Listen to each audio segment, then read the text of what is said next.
ലിജു ടോക്സിലേക്ക് ഏവർക്കും സ്വാഗതം. ഞങ്ങൾക്കും പറയാനുണ്ട് എന്ന സീരീസിലെ അവസാനത്തെ എപ്പിസോഡിലേക്കാണ് നമ്മൾ എത്തിയിരിക്കുന്നത്. ഈ എപ്പിസോഡിൽ ഒരുപാട് നഗ്ന സത്യങ്ങൾ നിങ്ങൾക്ക് മുന്നിൽ പറയാനുണ്ട്. ഈ വീഡിയോയുടെ ആദ്യം മുതൽ അവസാനം വരെ ക്ഷമയോടെ നിങ്ങൾ ഇത് കാണുക. ആദ്യം തന്നെ ഞങ്ങൾക്കും പറയാനുണ്ട് എന്ന സീരീസ് തുടങ്ങുന്നതിനുള്ള സാഹചര്യം ബോധ്യപ്പെടുത്തട്ടെ.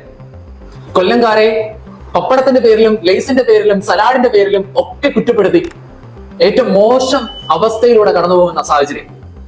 ഈ സാഹചര്യത്തിൽ നമ്മുടെ കൂട്ടുകാർ ഒരുമിച്ചിരിക്കുമ്പോൾ തന്നെ അവർ പറയുകയുണ്ടായി, കൊല്ലംകാർക്ക് വെളിയിലിറങ്ങി നടക്കാൻ പറ്റാത്ത തരത്തിലുള്ള അവസ്ഥയാണ് ഇപ്പോൾ ഉള്ളതെന്ന്. ആ അവസ്ഥ എന്താണെന്ന് വ്യക്തമായി മനസ്സിലാക്കാൻ വേണ്ടിയിട്ടാണ് ഞങ്ങൾ ഈ സീരീസ് തന്നെ ആരംഭിച്ചത്. ഇതിന്റെ സത്യാവസ്ഥ മനസ്സിലാക്കുവാൻ ഞങ്ങൾ ഇറങ്ങിത്തിരിക്കുകയാണ് ചെയ്തത്. ചിലരൊക്കെ മൈക്കിന്റെ മുന്നിലും ക്യാമറയുടെ മുന്നിലും ഒന്ന് സംസാരിക്കുവാൻ തയ്യാറായി, മറ്റു ചിലർ അതിന് തയ്യാറായില്ല. പക്ഷെ കുറെ അധികം നഗ്ന സത്യങ്ങൾ ഞങ്ങളോട് വിളിച്ചു പറയുകയുണ്ടായി. എല്ലാ സംഭവങ്ങളും ഈ പറയുന്ന എല്ലാ ജില്ലകളിൽ നടക്കുന്ന പോലെ മാത്രമാണ് ഇവിടെ നടന്നിട്ടുള്ളത്. പക്ഷേ മാധ്യമങ്ങൾ അതിനെ ടാർഗറ്റ് ചെയ്തുകൊണ്ട് കൊല്ലക്കാര് മോശ ആൾക്കാരാണെന്ന് വരുത്തി തീർക്കുകയാണ് ചെയ്തത്. ഈ സീരീസ് തുടങ്ങുന്ന സാഹചര്യത്തിൽ തന്നെ ഒരുപാട് ആൾക്കാര്, കൊല്ലത്ത് നിന്നുള്ള ആൾക്കാര് നമ്മളോട് പറയുകയുണ്ടായി, ഈ ഒരു സീരീസ് നടത്തുന്നത് ഏറ്റവും നല്ല ഒരു കാര്യമാണ്. കാരണം അവർക്ക് ഒരുപാട് മോശം അനുഭവങ്ങൾ കൊല്ലംകാരി ആയതുകൊണ്ട് ഉണ്ടായിട്ടുണ്ടെന്നാണ് പറയുന്നത്. ജോലി ചെയ്യുന്ന സ്ഥലത്ത് കൊല്ലംകാരന് അല്ലെങ്കിൽ കൊല്ലംകാരി ആയതുകൊണ്ട് അപമാനിക്കപ്പെട്ട ഒരുപാട് ആൾക്കാരുണ്ട്. അതുപോലെ തന്നെ പഠന മേഖല പഠിക്കുന്ന സ്ഥലങ്ങളിൽ, കോളേജുകളിൽ, ഹോസ്റ്റലുകളിൽ കൊല്ലംകാരനായതുകൊണ്ട്, കൊല്ലംകാരി ആയതുകൊണ്ട് ഒരുപാട് അപമാനങ്ങൾ കേട്ട ഒരുപാട് ആൾക്കാരുണ്ട്. അവരോടെല്ലാം നമ്മളോട് സംസാരിക്കാനുണ്ടായി. ഓരോ സാഹചര്യങ്ങളും ഈ പറയുന്ന വിഷയങ്ങൾ വരുമ്പോൾ കൊല്ലംകാർക്കുണ്ടാകുന്നത് വളരെ മോശം അവസ്ഥയാണ്. മാധ്യമങ്ങൾക്ക് അത് ചിലപ്പോൾ ആഘോഷമാണ്. പക്ഷേ ഇതിനിടയിൽ കിടക്കുന്ന ഈ കൊല്ലത്ത് ജനിച്ചതിന്റെ പേരിൽ, കൊല്ലത്ത് വളർന്നതിന്റെ പേരിൽ ഒരുപാട് തരത്തിൽ അപമാനിക്കപ്പെടുന്ന ഒരുപാട് ആൾക്കാരുണ്ട്. അവർക്ക് വേണ്ടിയാണ് നമ്മുടെ ഈ സീരീസ് മുന്നോട്ട് കൊണ്ടുപോയത്. ക്യാമറയ്ക്ക് മുന്നിൽ വന്ന് പ്രതികരിച്ചവരുടെ വീഡിയോകൾ ഇതിനോടകം തന്നെ നിങ്ങൾ കണ്ടിട്ടുണ്ടാവും. കണ്ടിട്ടില്ല എങ്കിൽ നമ്മുടെ ഡിസ്ക്രിപ്ഷൻ ബോക്സിൽ അതിന്റെ ലിങ്ക് നൽകിയിട്ടുണ്ട്. ഞാൻ പറയാൻ പോകുന്നത് നമ്മുടെ ക്യാമറയ്ക്ക് മുന്നിൽ വരാത്ത കുറെ അധികം പ്രതികരണങ്ങൾ ഉണ്ടായിരുന്നു. അതിനെക്കുറിച്ചാണ് സംസാരിക്കുന്നത്. ആദ്യം തന്നെ ഒരു ഡയറക്ടറാണ്, പ്രമുഖ ഡയറക്ടറാണ്, പേര് വെളിപ്പെടുത്താൻ ആഗ്രഹിക്കുന്നില്ല. അദ്ദേഹം പറഞ്ഞത് കൊല്ലംകാര് ഒരുപാട് സർവൈവ് ചെയ്യുന്ന ആൾക്കാരാണ്, ഒരുപാട് കഷ്ടപ്പെട്ട് ബുദ്ധിമുട്ടി ജീവിക്കുന്ന ആൾക്കാരാണ്. അവരുടെ മുന്നിലേക്ക് വലിയ പ്രശ്നങ്ങൾ വരുമ്പോൾ അവർ അതിനെ പ്രതികരിക്കും. അത് ഏത് രീതിയിലാണെന്ന് നമുക്ക് പറയാൻ സാധിക്കില്ല. പക്ഷേ ആ പ്രതികരണങ്ങൾ മറ്റൊരു രീതിയിൽ വളച്ചൊടിക്കുമ്പോൾ കൊല്ലംകാരൻ പ്രശ്നക്കാരായി മാറുന്നു. മറ്റൊരു പ്രതികരണം ഒരു പെൺകുട്ടിയുടേതായിരുന്നു. ജോലി ചെയ്യുന്ന സ്ഥലത്ത് കൊല്ലംകാരി ആയതുകൊണ്ട് അപമാനിക്കപ്പെട്ട ഒരു പെൺകുട്ടി.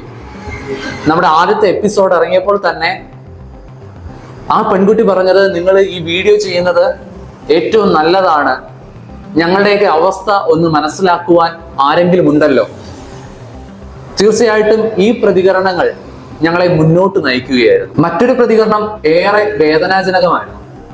കൊല്ലംകാരനായതുകൊണ്ട് വിവാഹം പടിവാതിൽക്കൽ എത്തിയിട്ട് നടക്കാതെ പോയ സാഹചര്യം ഉണ്ടായിട്ടുണ്ട്. അതേപോലെ തന്നെ കൊല്ലംകാരൻ മറ്റു ജില്ലകളിലേക്ക് എത്തിച്ചെല്ലുമ്പോൾ, വിവാഹ എത്തിച്ചെല്ലുമ്പോൾ നീ കൊല്ലംകാരനാണ് എന്ന് പറഞ്ഞുകൊണ്ട് മാറ്റി നിർത്തപ്പെടുന്ന സാഹചര്യങ്ങൾ ഉണ്ടായ അനുഭവങ്ങൾ നമ്മളോട് പങ്കുവച്ചിട്ടുണ്ട്. അങ്ങനെ കൊല്ലംകാര് അനുഭവിക്കാനുള്ളതെല്ലാം ഈ ഒരു കാലഘട്ടത്തിൽ അനുഭവിച്ചു.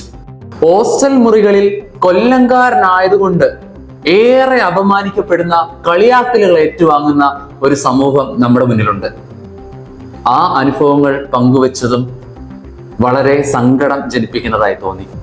കൊല്ലം എന്ന പേര് കേൾക്കുമ്പോൾ ചാടി വീഴുന്ന സാമൂഹ്യ മാധ്യമങ്ങളോടാണ് നിങ്ങൾ ഈ പടച്ചുവിടുന്ന വാർത്തകൾ, അതിന്റെ പിന്നിൽ അനുഭവിക്കുന്ന ഒരുപാട് യാതനകളുണ്ട്.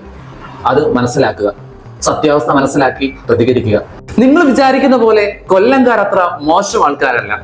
കൊല്ലം കണ്ടാൽ ഇല്ലം വേണ്ട. കൊല്ലംകാര് എല്ലാവരെയും ചേർത്ത് പിടിക്കുന്നവരാണ്. ഞാൻ പറയാതെ തന്നെ നിങ്ങൾക്കറിയാം, പ്രളയത്തിന്റെ സമയത്തും മറ്റ് പ്രതിസന്ധികൾ ഉണ്ടാകുന്ന സമയത്തും കൊല്ലംകാർ ഏവരെയും ചേർത്ത് പിടിച്ചിട്ടേ ഉള്ളൂ. കൊല്ലത്ത് ഇല്ലാത്തതൊന്നുമില്ല.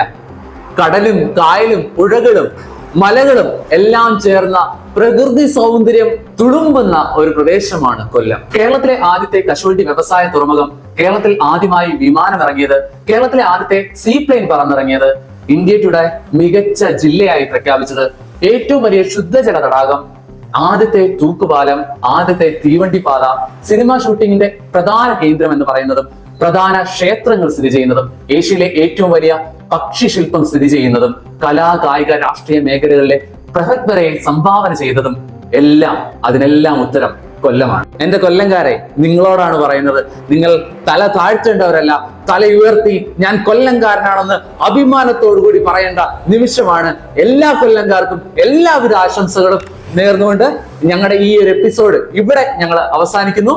പുതിയ വിശേഷങ്ങളുമായി, പുതിയ വിരുന്നുകളുമായി, പുതിയ കാഴ്ചകളുമായി, പുതിയ ആശയങ്ങളുമായി ഞങ്ങൾ ഉണ്ടാകും. അപ്പോൾ ചാനൽ ഇതുവരെയും സബ്സ്ക്രൈബ് ചെയ്യാത്തവർ സബ്സ്ക്രൈബ് ചെയ്യുക, ലൈക്ക് ചെയ്യുക, ഷെയർ ചെയ്യുക, കമന്റ് ചെയ്യുക. Thank you.